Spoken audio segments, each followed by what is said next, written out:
नमस्कार दोस्तों, आपका स्वागत है शेयर बाजार इनसाइड चैनल पर। चलिए आज के Q2 के रिजल्ट के अपडेट की शुरुआत कर लेते हैं। सबसे पहले बात करूं तो आज़ाद इंजीनियरिंग इनका Q2 का रिजल्ट आ चुका है। कंपनी की सेल्स देखें तो पिछले साल Q2 में थी 111 यानी कि 111 करोड़ रुपीस, जो इस साल Q2 में हो चुकी है 143 करोड़ रुपीस। कंपनी की सेल्स में ईयर ऑन ईयर बेस पर करीब 28% की तेज़ी रही है एंड क्वार्टरली बेस पर कंपनी की सेल्स में करीब 6% के अराउंड की तेज़ी रही है।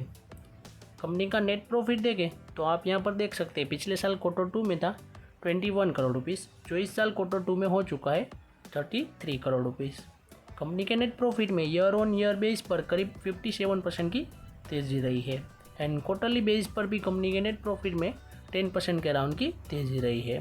कंपनी का रिजल्ट देखें तो मेरे हिसाब से ईयर ऑन ईयर बेस पर काफ़ी अच्छा आया है और इनके स्टॉक प्राइस में भी इसकी पॉजिटिव इम्पैक्ट देखी जा सकती है। नेक्स्ट बात करूँ सेंट्रल डिपॉजिटरी सर्विस लिमिटेड यानी कि CDSL की, तो इनका भी Q2 का रिजल्ट आ चुका है। कंपनी की सेल्स देखें तो पिछले साल Q2 में थी 322 करोड़ रुपीस, जो इस साल Q2 में हो चुकी है 319 करोड़ रुपीस, यानी कि कंपनी की सेल्स में गिरावट रही है 1% के अराउंड की ईयर ऑन ईयर बेस पर एंड क्वार्टरली बेस पर कंपनी की सेल्स में 23% के अराउंड की तेज़ी रही है। कंपनी का नेट प्रॉफिट देखें तो पिछले साल Q2 में था 162 करोड़ रुपीस, जो इस साल Q2 में हो चुका है 140 करोड़ रुपीस। कंपनी के नेट प्रॉफिट में ईयर ऑन ईयर बेस पर करीब 13% की गिरावट रही है एंड क्वार्टरली बेस पर कंपनी के नेट प्रॉफिट में करीब 37% की तेज़ी रही है। कंपनी का रिजल्ट देखें तो ईयर ऑन ईयर बेस पर इतना अच्छा नहीं आया है, गिरावट ही रही है। इस वजह से कंपनी के स्टॉक प्राइस में भी गिरावट देखी जा सकती है। नेक्स्ट बात करूँ नेटवेब टेक्नोलॉजीज, तो इनका भी Q2 का रिजल्ट आ चुका है। कंपनी की सेल्स देखें तो पिछले साल Q2 में थी 251 करोड़ रुपीस, जो इस साल Q2 में हो चुकी है 304 करोड़ रुपीस। कंपनी की सेल्स में ईयर ऑन ईयर बेस पर करीब 21% की तेज़ी रही है एंड क्वार्टरली बेस पर कंपनी की नेट सेल्स में 1% के अराउंड की तेज़ी रही है।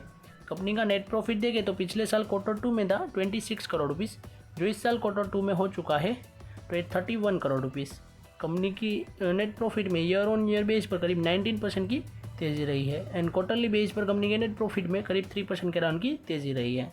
कंपनी का रिजल्ट देखें तो ठीक ठाक आया है, इतना ज़्यादा ख़राब भी नहीं आया और ज़्यादा अच्छा भी नहीं आया, क्योंकि कंपनी छोटी है इसलिए ज़्यादा परफॉर्मेंस भी देनी पड़ती है। मगर कंपनी का रिजल्ट देखें तो ठीक ठाक आया है और इनकी स्टॉक प्राइस में शायद से पॉजिटिव इम्पैक्ट भी देखी जा सकती है। और आज के अपडेट की बात करूँ तो हमारी यहीं तक थी। ऐसे ही वीडियोस देखने के लिए हमारे चैनल को सब्सक्राइब कीजिए और बेल आइकन को ऑन करना मत भूलिएगा। Thanks for watching.